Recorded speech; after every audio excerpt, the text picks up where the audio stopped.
Hello everyone, welcome to the TSS. In this class we will exclusively discuss about HTML headings. Okay.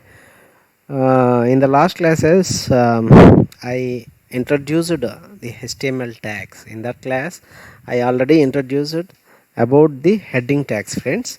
So we will learn already we saw with an example also in the last classes, but in this class we will saw some additional functionality with additional attributes. Okay, so as we already know, HTML heading tags are used to specify, is used to display the text content as headings. Okay, so the HTML tags are ranging from h1 to h6. So where h1 tag is the most important and big size tag, and h6 tag is least important and it will render as small size, right? And the example is, you already saw this. So h1 tag opening and h1 tag closing tag, and your content will goes here. Okay, so up to this we already saw in the last classes. Here, if you want an additional functionality for this content between the head tag, you can specify the attributes. Okay, as a CSS styling. So style is equal to, then name value pairs you have to specify font size.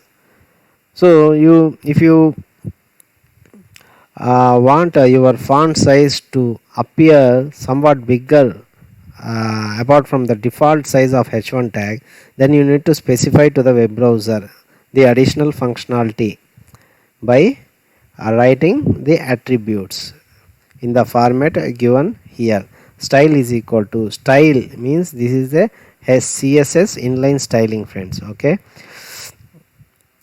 then style is equal to font size, this is the name, and the attribute is 80px. I mean, this is the total is total bit of code is called an attribute.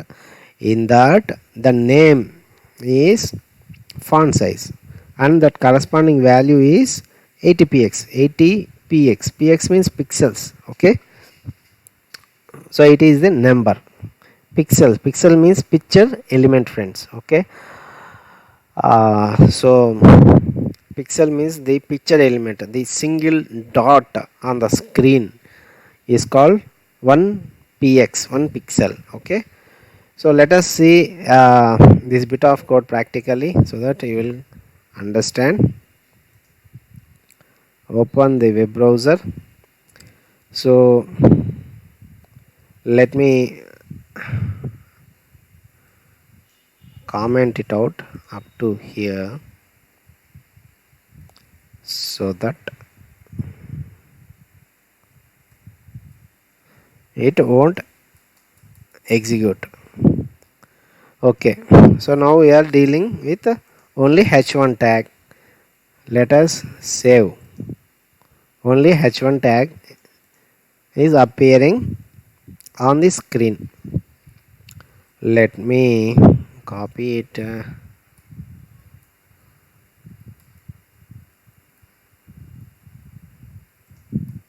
Okay, make it as some h2, h3, h4, h5, some h2, h3, h4, h5, and then h6 also. Let us write h6. Okay, so now save it.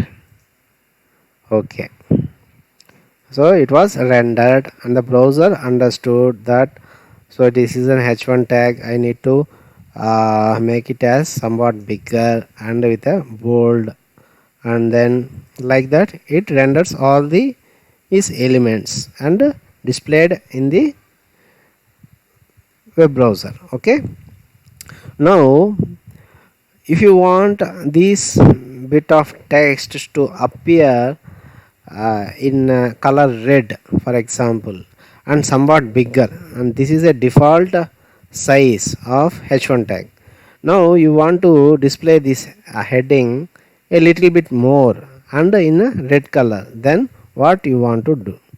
Then what you will do? So what you will do is just specify attribute. Attribute means what?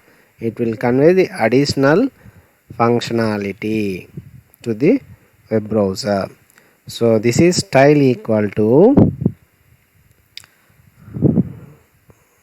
name font.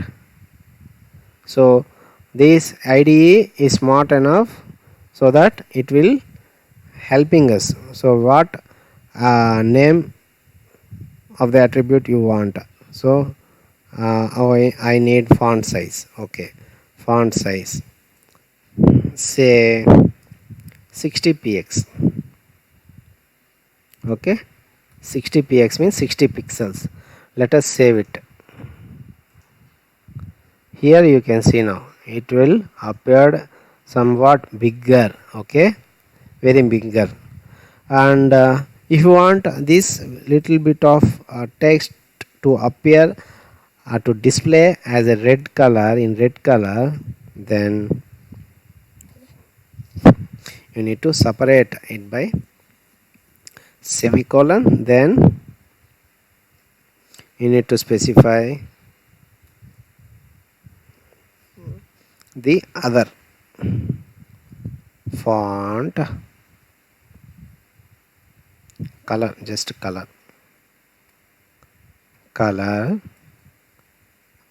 what color?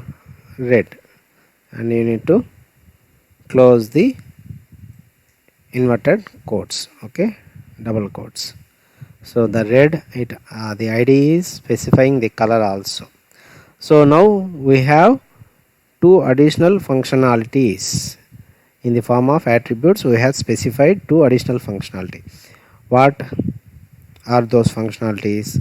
Font size 60px, color red. So these are the two additional functionalities we had given to this h1 tag. Let us save. Right here you can see this little bit of text was changed. Okay, so this is the advantage of using attributes. Okay, so in the next class we will discuss about some more topics. Bye bye till then. Thank you for listening. Your Svira signing off. Thank you.